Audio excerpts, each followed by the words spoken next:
Salut à tous, bienvenue pour On se dit les choses. Le nouveau numéro, c'est aujourd'hui, c'est ici, c'est maintenant. Un numéro qui prend de la hauteur. On avait Boris Dio la semaine dernière, on a décidé de rester autour des 2 mètres. Aujourd'hui, notre invité est rugbyman. Il se nomme Martin Puech. Salut Martin. Bonjour. Merci d'avoir accepté notre petite invitation pour ce nouvel épisode. Un épisode donc à forte coloration rugbystique. On va en parler. Il y aura aussi l'élan Béarnais qui reprend son palais des sports ce dimanche contre Dijon et le Pau FC qui se déplace à Sochaux demain soir, vendredi soir, et un peu de handball aussi. On va attaquer l'actu de la semaine, bien évidemment, avec le rugby et la section paloise. Après ce jingle maison, tu vas voir Martin, il y a du niveau. On y va, jingle s'il vous plaît.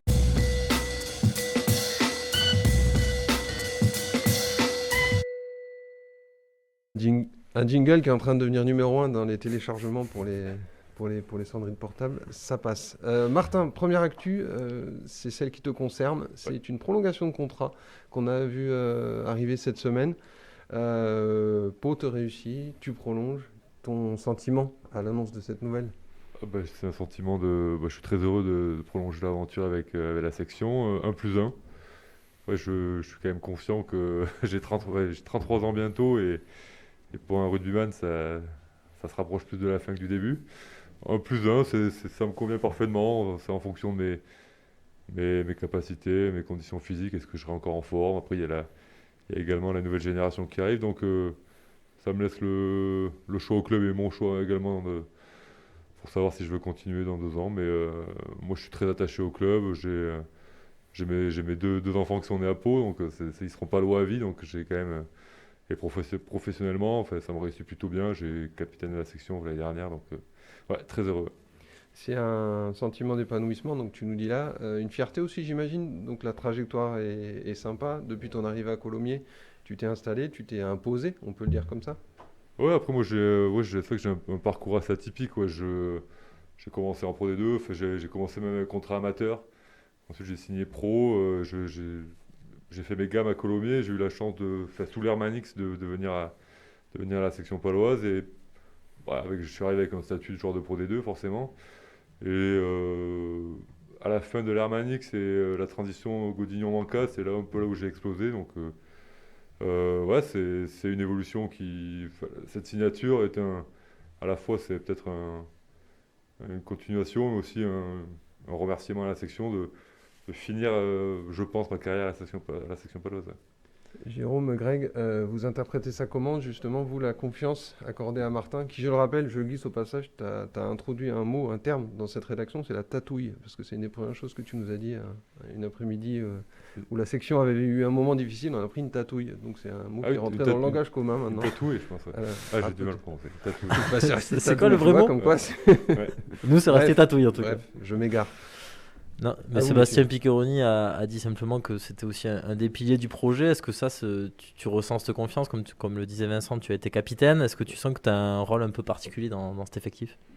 Ouais, forcément. Après, j'avais un statut de capitaine l'année dernière. Après, j'ai eu une lourde blessure, donc dans le monde professionnel, hein, les choses vont vite. Hein, et du fait, après, Luc Carré, il n'y a pas que lui, il y a Luc Whitelock aussi qui sont maintenant, je pense, les capitaines prioritaires. Mais moi, comme je l'ai dit dans le communiqué de presse, je suis un peu le rôle d'ancien. Ça me fait bizarre de dire ça, mais je crois que je suis le quatrième joueur le plus vieux de l'effectif. Ouais. Donc forcément, c'est un rôle qui me tient à cœur parce que j'ai envie de transmettre mon expérience et j'ai envie surtout que la section ait des bons résultats et essayer de finir le mieux possible. Tu disais que tu arrivais aussi vers la fin de ta carrière. Est-ce que ça veut dire que tu penses à la suite, et notamment une suite qui pourrait se passer sur les terrains ou à côté des terrains en tant qu'entraîneur, ou enfin avoir une responsabilité technique? Ouais, forcément, je pense à la suite. Notamment, je fais de la publicité parce que je prends quelques cours de média training et de communication à l'ESC Pau avec Frédéric Dosquet. Donc, je passe le bonjour. Et oui, je pense à la suite, mais à l'heure d'aujourd'hui, je pense couper un peu avec le rugby quand j'arrêterai. Ouais. Pour 1 an ou 2, mais je pense pas avoir un avenir dans le coaching ou dans la préparation. Non, Parce que t'aimes pas ou non, c'est que non, c'est pas une question d'aimer ou pas, c'est que j'ai envie de voir d'autres horizons et de découvrir d'autres choses que le monde du rugby. Ouais. voir d'aller à l'étranger, pardon? Ouais, Voir autre chose. c'est une possibilité, en sachant que ma compagne est d'origine irlandaise et qu'elle a de grande chance de travailler dans un pays anglo-saxon, que ce soit Angleterre, Irlande ou États-Unis. Donc peut-être une nouvelle aventure quand j'arrêterai. Ouais. Bah, tu maîtrises la langue, toi aussi? Ouais, je comprends bien, je m'exprime plutôt correctement, mais je me fais un point d'honneur de garder mon accent français. Ouais. Jamais j'essaierai de parler avec un accent anglais ou irlandais. C'est un peu comme Jean en fait. Exactement. C'est ça, c'est le Franglish dans toute sa splendeur, c'est magnifique. Bon, avant d'évoquer ces aventures lointaines, il y a une actu section qui est déjà moyennement sympa. C'est le week-end dernier à La Rochelle, une lourde défaite qui vous a laissé dans quel état d'esprit cette semaine pour le retour à l'entraînement? Bah, vous savez, en allant à La Rochelle, c'est quand même une équipe qui est finaliste de la Coupe d'Europe, du top 14. C'est une des 3 meilleures équipes d'Europe, voire du monde. Et on s'attendait à un rude combat. On n'y allait pas du tout en victime expiatoire. On y allait pour ramener un point au minimum, enfin, et faire quelque chose. Après, on est tombé sur une équipe surpuissante devant. Je crois que c'est l'effectif le plus dominateur devant que le top 14 est. Et pas forcément, les équipes de ce niveau-là, ils ont un réalisme total, quoi. Enfin, les moments forts, ils les concrétisent par 3 points minimum. Là, c'était plus 7 points.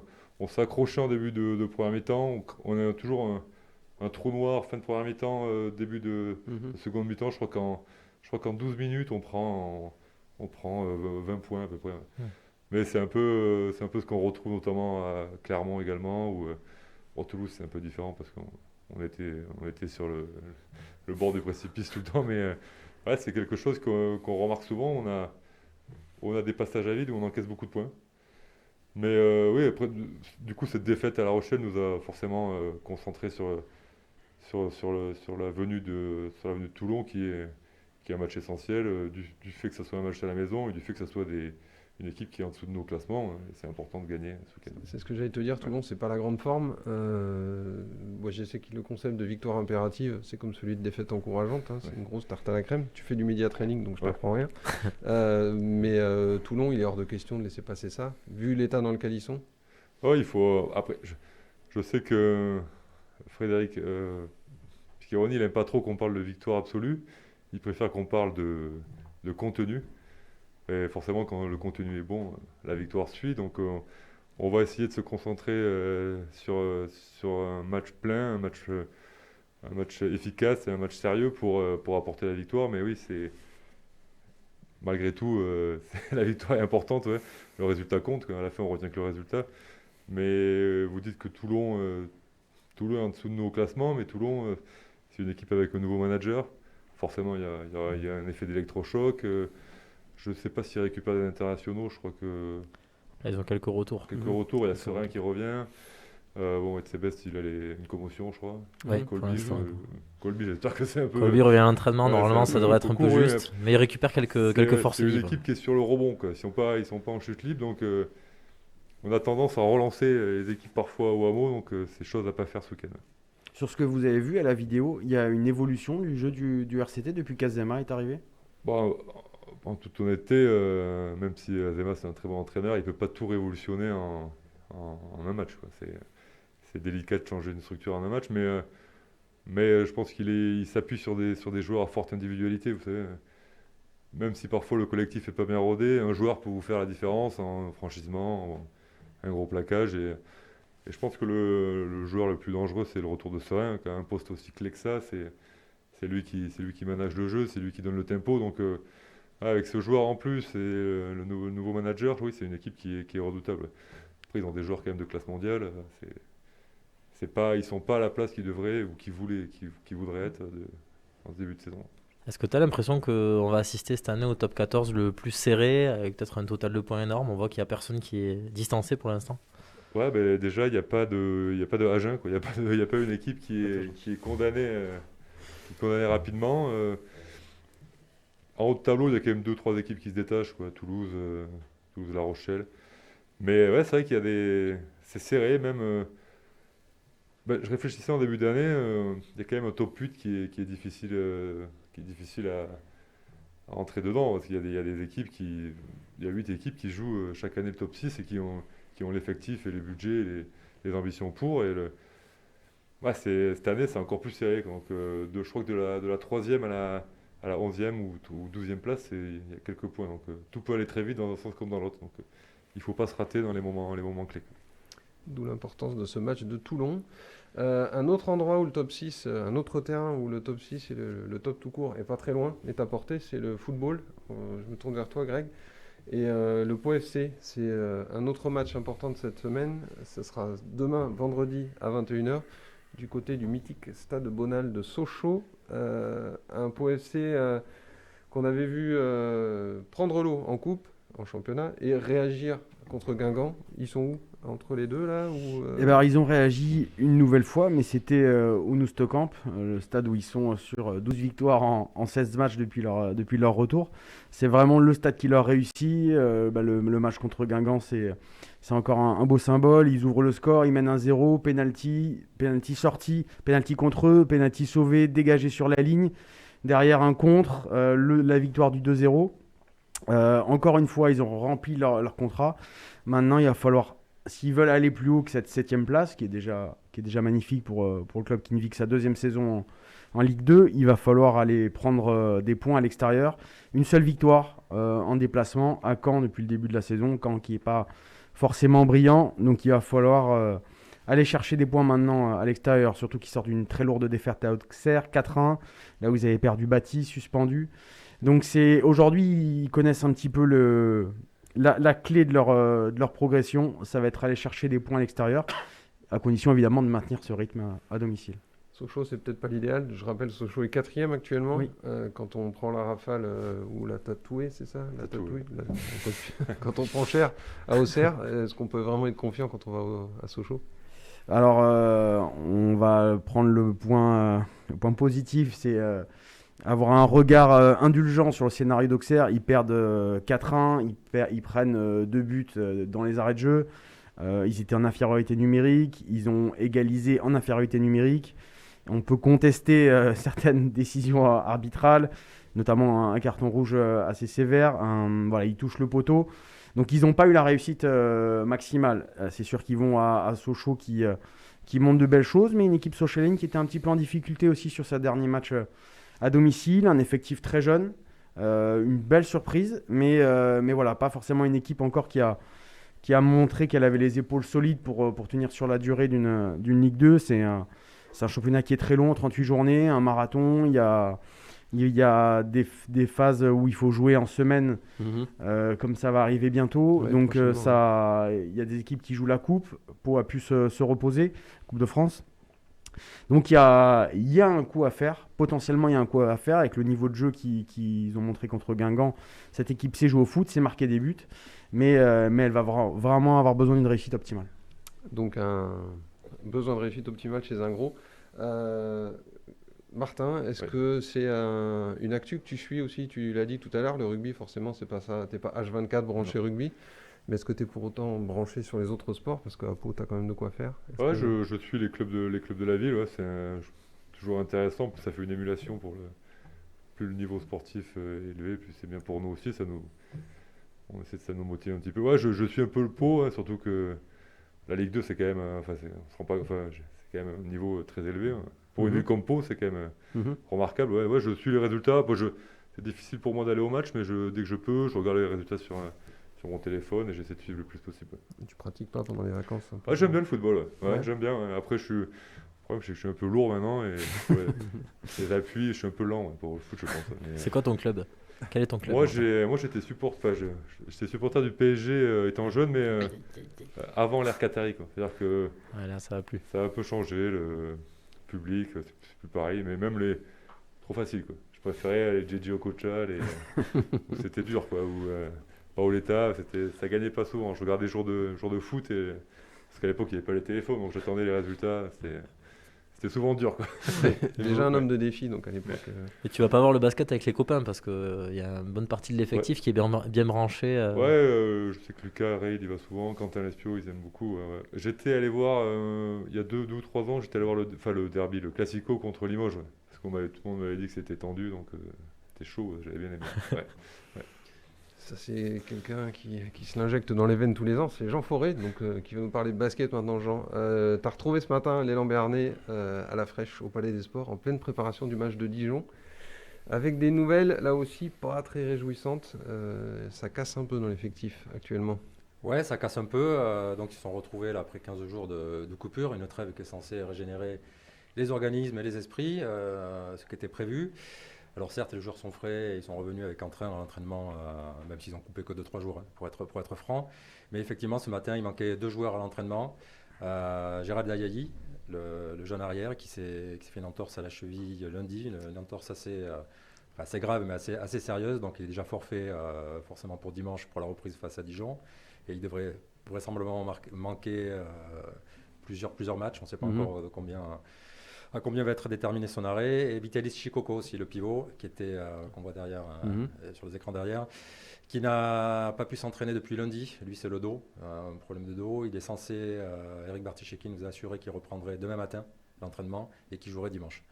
Donc bon, il faut l'espérer, puisque c'était Amadi Ndiaye qui était blessé, lui, qui était à l'arrêt la semaine dernière et qui n'a pas joué un amical contre Limoges, Ouais. pour reposer ses genoux. Amadi a repris, lui, cette semaine. Ça serait bien que les deux postes 5 soient là simultanément pour affronter Dijon. Un match, là, pour le coup aussi, je ne sais pas si c'est un match à gagner ou à pas perdre, mais ça se situe entre les deux, quoi. Oui, ce que j'allais dire, c'est pas non plus le client rêvé pour avoir des petites lacunes dans son roster. Ouais, il n'y a pas forcément de clients rêvés avec l'élan. On a vu la difficulté qu'ils ont eu à battre Fos-sur-Mer et le Portel, des équipes de bas de tableau qui étaient décimées. Donc la Dijon qui arrive aussi certainement avec des pépins physiques, puisque Simon Chase est blessé, Carrington, le remplaçant de Sek Henry, lui aussi a des pépins. Enfin bref, ils ont leurs soucis, mais ce sont 2 équipes très proches au classement, hein. L'élan est 6e avec 5 victoires, 4 défaites. Dijon, c'est le contraire. Donc c'est un rival direct pour le top 8. Et c'est surtout un match qui lance au mois de décembre assez épais, hein, avec 5 matchs au menu, sachant qu'après Dijon, dimanche au Palais, c'est l'Asvel qui se pointe samedi prochain. Ouais. Donc l'Asvel, c'est plus gros budget, vraiment c'est injouable sur le papier, avant d'aller à Levallois, qui est leader. Donc voilà. Et ensuite d'enchaîner à Gravelines, qui n'est pas facile à prendre cette année. Donc on fait plein de dessins, Dijon dimanche. D'une manière ou d'une autre, il va falloir que les Palois trouvent les ressources de le prendre. Et pour ce faire, il va falloir vraiment défendre, surtout, mettre l'investissement qu'il faut, verrouiller le rebond, l'appeler depuis quelques matchs, mais surtout avoir le bon état d'esprit et être vraiment guerrier, entre guillemets, sur le terrain. Enchaîner les gros comme ça, je crois que vous l'avez fait il n'y a pas longtemps, hein. J'ai vu des Toulouse passer, des La Rochelle. C'est des matchs qu'on prépare avec un surcroît de motivation d'autant plus affirmé, ou on essaye de se préserver un peu dans ces cas-là Non, c'est humain, quand tu joues contre les meilleurs, de vouloir être meilleur qu'eux, quoi. C'est l'esprit de compétition. Enfin, il y a un surplus de motivation et aussi une crainte, ouais, de ne pas être ridicule quand tu joues. J'étais du match à Toulouse quand la section a pris 80 points. Donc c'est des matchs qui te marquent à vie, et tu passes 2-3 semaines difficiles après. Donc quand ils sont dans des états de grâce comme ça, il faut faire attention. Mais ouais, c'est des matchs super à jouer, les stades sont souvent pleins. C'est des joueurs internationaux sur toutes les lignes, donc c'est agréable. Ça te permet de t'échalonner, voir quel niveau tu as par rapport à ces joueurs internationaux. Ouais, c'est intéressant. Donc Jean, le message... Ouais, l'élan avait, on peut prendre l'exemple de Monaco qui était venu au Palais il y a un mois et demi. Monaco qui est a priori sur le papier injouable, et l'élan avait joué plus que les yeux dans les yeux, puisqu'il menait de 10 points à 5 minutes de la fin avant d'avoir cette panne terrible, ce 18-0 final qui leur a explosé la tête, et ils ont perdu du coup, mais pendant 35 minutes ils ont su se mettre au niveau de Monaco en étant bons vraiment sur tous les tableaux, attaque et défense. Voilà, maintenant c'est des choses à reproduire face à des équipes du même calibre comme Dijon, voire à faire systématiquement face à des équipes normalement plus faibles. C'est la constance, quoi. Est-ce que tu as le sentiment, Martin, qu'il vous manque peut-être ça, vous là, dans ce nouveau projet, de taper un peu un gros, entre guillemets, pour franchir aussi un petit palier supplémentaire? J'ai l'impression qu'on l'a fait à 14 contre Lyon. Parce que le Loup, mine de rien, c'est une équipe qui joue la qualification, qui est déjà dans le top 6. Après, c'était un match particulier parce qu'on avait pris un carton. Après, des gros à la maison, on n'a pas joué énormément. Enfin, ouais, c'est pour ça que je te dis ça. On n'a pas joué énormément non plus. Bordeaux, on l'a vu, qui a gagné au Racing et qui à l'extérieur est redoutable. Sans Jalibert en plus. Donc ouais, peut-être que ça sera un déclic pour la suite, mais je considère que des gros, il y en a tellement dans le top 14 que je pense qu'on l'a déjà fait avec Lyon. Bon, ils ont gagné sans Jalibert, mais avec Teddy Thomas. Je fais un peu de provoque parce que, mine de rien, son petit coup d'intox, ça les a bien boostés à l'UBB. Qu'est-ce que tu as pensé de cette petite micro-polémique Est-ce que, bon, finalement, on peut plus rien dire il a branché un petit peu, c'était pas méchant. Comment tu trouves Moi, ça, je suis plus un adepte du chambrage qu'un rugby aseptisé où tout le monde est gentil, on est tous copains, on se serre là, on se fait des bisous à la fin avant le match. Non, je trouve ça ennuyeux, quoi. Donc un peu de chambrage, c'est pas non plus humiliant ou irrespectueux. Moi, je trouve que ça fait partie du spectacle. Je trouve ça bien. La réaction de Chabal et de certaines personnes, je trouve ça un peu excessif, quoi. Il provoque, ça fait le show, c'est pourquoi pas. Ouais. Moi, je trouve ça bien. Ouais. Bon, c'était peut-être un peu voyant, toi. T'es peut-être Oui, pas mais voyant, mais pourquoi pas, hein, Toi, tu chambres comment plutôt plutôt verbalement et plutôt c'est plutôt discret, quoi. Ouais, c'est politiquement incorrect, donc je pourrais pas le faire. Mais en anglais ou pas tout vous dire. En anglais ou pas Plutôt en français. Ça dépend. La Coupe d'Europe, on peut faire quelques efforts, mais non, plutôt en français. C'est là que tu peux faire apprécier tes qualités en langue étrangère. Ce qui me permet de rebondir, ce côté policé, est-ce que tu t'y retrouves toujours? Parce que là, cette saison, par exemple, on entend parler il y a des semaines à thème, il y a la semaine de la temporalité, la semaine de la solidité. On a l'impression que vous avez des cours de philo, des fois, un peu, hein, tel qu'on vous entend parler. Est-ce que tu te retrouves toujours dans ce langage c'est de la tech, un peu plus que du rugby? Ouais, bah ça change un petit peu, c'est vrai, effectivement. Ouais, c'est un langage qui est pas commun dans le rugby, c'est-à-dire que j'ai plus l'habitude d'avoir des entraîneurs qui allaient droit au but et d'une façon plus simpliste, mais dans le fond, le message est transmis de la même manière. Et chaque entraîneur a son style. C'est le style de Sébastien de parler comme ça. Donc oui, on s'y habitue.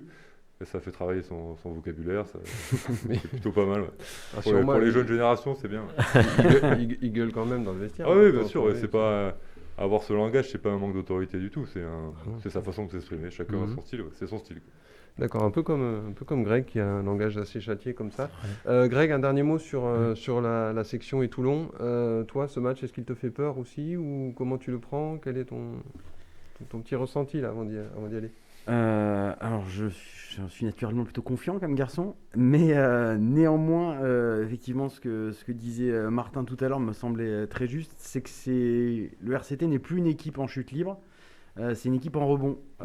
Effectivement, le Patrice Colazo, avec toutes ses qualités humaines, était quand même visiblement arrivé au bout d'une aventure avec le RCT. Il y a certains joueurs qui l'ont quitté précipitamment, comme le néo-palois ailier qui a été échangé avec Attila Septar, qui se sentait plus d'être ici, Daniel Peffan.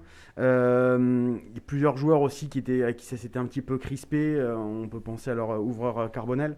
Donc c'est vrai que Franck Azema a pris en main cette équipe pour un premier match à Toulon de l'extérieur. La dernière journée, c'était sa grande première. La patte Azema m'inquiète un petit peu. Après, il manque quelques individualités dans cette équipe. Etzebet, Colby qui va pas être prêt. Donc j'ai envie de croire que l'avantage collectif de la section paloise va jouer en la faveur de cette équipe. On a envie d'y croire, à ce que tu nous dis, Greg. Avant de te redonner la parole pour une petite question d'actu aussi, Jean, on n'oubliera pas nos amis du Bière Handball, donc qui jouent ce vendredi soir aussi un gros match à domicile contre Célestat. Étant un tout petit peu alsacien, je sais ce que ça représente de jouer des Alsaciens pendant la période du marché de Noël. Jean, toi, ça te parle, ça te passe à des lumières. Voilà, toi, t'es au-delà, t'es encore plus haut.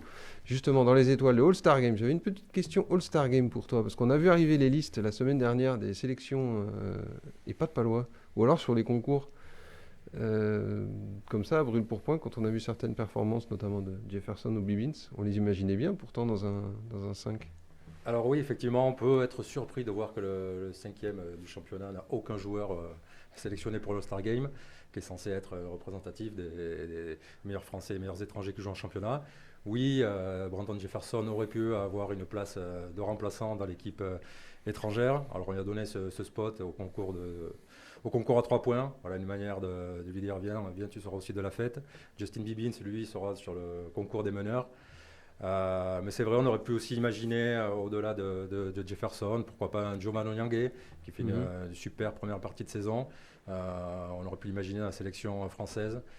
Mais peut-être que Jovan fait beaucoup moins le buzz qu'un Victor Wembanyama, par exemple, qui lui, Qui a quasiment pas joué. qui a joué 9 minutes en tout cette saison, 3 matchs sur 9, et qui est sélectionné. Voilà, donc, mais écoutez, si ça peut leur servir d'avoir cet esprit de revanche et de prouver sur les prochains matchs d'ici le All-Star Game, donc les 5 matchs qui viennent, qu'ils avaient leur place dans l'équipe, tant mieux, et peut-être que certains auront de regrets. Mais oui, c'est surprenant de voir aucun Palois sur le terrain à Bercy fin décembre. L'esprit de revanche, c'est un des facteurs qu'il va falloir prendre en compte, messieurs, pour la dernière rubrique de cette émission qu'on va ouvrir maintenant, celle des pronos, après ce jingle.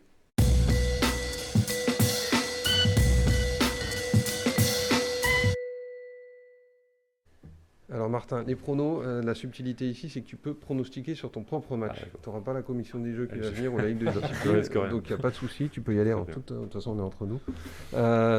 Donc, les matchs sur lesquels nous allons pronostiquer ce week-end. Billère reçoit Célestat ce vendredi, le Pau FC est à Sochaux, la section paloise reçoit Toulon et l'élan Béarnais clôt le feu d'artifice avec la réception de Dijon. Soit tu commences, soit tu les laisses se mouiller, se jeter à l'eau. Il faut dire le score pour tous les... Le score ou un écart, certains s'en sortent par des petites pirouettes comme l'écart, ça. Je commençais par le foot. Sochaux, match nul, un partout. Ensuite, le handball, j'ai pas trop la grandeur des scores, mais je vais dire, c'est à domicile ou à l'extérieur? C'est à domicile. À Célestat, c'est bien placé ou... Ah oui, c'est prétendant à la montée. Ouais. Victoire serrée, victoire de 2 points pour Billard. Ok. Ouais. Et l'élan, ils reçoivent Dijon. Ouais. Dijon bien placé ou... Juste c'est une défaite de moins. De plus de moins. C'est collé serré. C'est serré, match serré aussi, mais non, je vois bien Pau gagner facile, pas facile, de 10 points. Victoire de l'élan de 10 points. Allez, on est sur un carton plein. Match nul. Il reste encore un match. Ouais. Et la section, conditions difficiles, je crois, ce week-end. Pluie, un peu de vent. Donc match serré. Mais victoire de la section 18 à 12. 18 à 12, avec un essai de Martin Pêche. Ouais, beaucoup de pénalités, je crois. D'accord. Contre toi ou pour la section? Ah, d'accord. Peut-être en drop. Allez, c'est parti. Qui se lance, Jean? Ouais, je commençais par la section. Ouais, effectivement, il parlait des conditions un peu dégueulasses prévues ce week-end. Je ne sais pas si toi, tu préfères jouer sur le terrain mouillé, dans le vent, la pluie, plutôt que sur terrain sec, ou la section, mais j'ai l'impression que ça vous convient bien, non? À vrai dire, on est habitué à jouer à s'entraîner sous la pluie. Mais personnellement, je préfère les terrains secs. Mais ouais, peut-être par rapport au Toulonnais où il fait souvent beau, on a plus l'habitude. Mais je sens quand même une victoire de la section étriquée, avec la parole aussi au buteur, et peut-être un ou 2 essais d'avant, et qui sait si tu ne seras pas dans le coup, je te le souhaite. Billard handball demain soir face à Célestat. Billard nous habitue à ces matchs avec un but d'écart, favorable ou défavorable. Donc là, on espère que la pièce tombera du bon côté et qu'ils s'imposeront demain. Allez, de 1 à 3 buts d'écart pour eux. Le Pau FC à Sochaux, j'y crois moyen, moi, demain soir à Sochaux. Donc j'espère qu'ils me feront mentir, mais j'annonce une petite défaite 2-0 au Stade Bonal. Quant à l'élan dimanche, oui, ils vont gagner un nouveau match. Pas super beau, pas très spectaculaire, mais il y aura victoire au bout sur un petit score. Des matchs des défenses. Très fort. Enfin. Jérôme, l'enchaînement. C'est ça. Alors sur la section, il faut apporter une précision. Les 2 dernières saisons, Toulon a gagné à Pau. C'était un match avec un temps dégueulasse. Ouais. Mais bon, du coup, ça sert d'expérience. Là, ça sera très Jamais dégueulasse. 203, ça n'a pas marché. Non, moi, je vois bien aussi une victoire serrée de la section, 22-20. Un truc comme ça. Ouais, un peu plus de points quand même. Ouais, j'ai envie de... Il va faire froid peut-être, j'ai quand même envie de voir le spectacle. Bref, non, ce serait pas si mal. C'est pas très grave s'ils prennent le bonus. Ça va. Bon, ok, ça va. On dit ça alors. On négocie ça. Pour ce qui est de l'élan, Bah, je vais faire confiance à Jean. Je pense qu'ils vont gagner, mais je vois bien plus 4, un truc bien serré. Juste un dernier mot sur l'élan, je ne l'ai pas dit quand même, c'est une précision très importante. On aura peut-être le retour de Grégor Rovat dimanche. Oh, Oui, à la place de DJ Strawberry qui devrait finir sa pige. Enfin, ils s'entraînent tous les deux, une décision sera prise au dernier moment, savoir qui de l'un ou l'autre jouera. Et Grégor Rovat, s'il ne s'était pas blessé, je pense qu'il aurait été au All-Star Game. Grégor Rovat. Est-ce qu'il y aura Grégor Le Thor? C'est ça la question. On l'a jamais vu en 3-4 ans d'existence. Ouais, donc puis je pense aux 3 points. il fera son apparition auprès de Léon Bernet pour le déplacement à Limoges. Très bien. Pour ce qui est du hand, malheureusement, je crains une petite défaite, mais d'un but, comme dit Jean, en général, de la pièce. Et Célestat, c'est quand même costaud. Et qu'est-ce qui me manque? Le Pau FC. Oui. Eh bien, je vais vous étonner. Moi, je vois bien une victoire à Bonal. C'est pas vrai. Oui, avec un but du nouveau poulain de Greg Le Thor, qu'on voit ici à l'image de dos. Aiji, qui a mis un superbe but au dernier match. Donc, je vois bien une C'est vrai. victoire du Pau FC 1-0 à Bonal. Tout ça est quand même malgré tout assez positif. Greg, est-ce que toi aussi Martin s'est trompé, il a annoncé optimisme 18-12, BA? ça sera 18-15 grâce à un drop d'Antoine Astoy à la 76e. À la 76e. Le Ouais. lobbying des drops, c'est énorme. Un match nul pour le Pau FC avec aussi un but de Neji, ça sera un partout. Effectivement, Martin avait raison. L'élan béarnais s'imposera assez aisément, je pense un plus 8 contre Dijon. Et je vois bien une victoire d'un but de Billard contre Célestat. Oh, c'est collé serré. Je ne sais pas si c'est l'approche des fêtes qui fait ça, mais en tout cas, il y a comme une joie et un optimisme qui se dégage de tout ça. Merci beaucoup, messieurs, pour vos petits pronos. Merci beaucoup, Martin, Avec plaisir. d'être venu nous voir, rendre cette petite visite. On vous souhaite un bon courage et surtout un bon gros match d'avant avec des drops et tout ce qu'il faut. Samedi contre Toulon, je le rappelle, donc Match à rude. 17h. Match rude, mais gagné. Et moi, je vous dis à la semaine prochaine, de bons matchs, de plein de victoires partout. Et voilà, c'est tout. Ciao, ciao.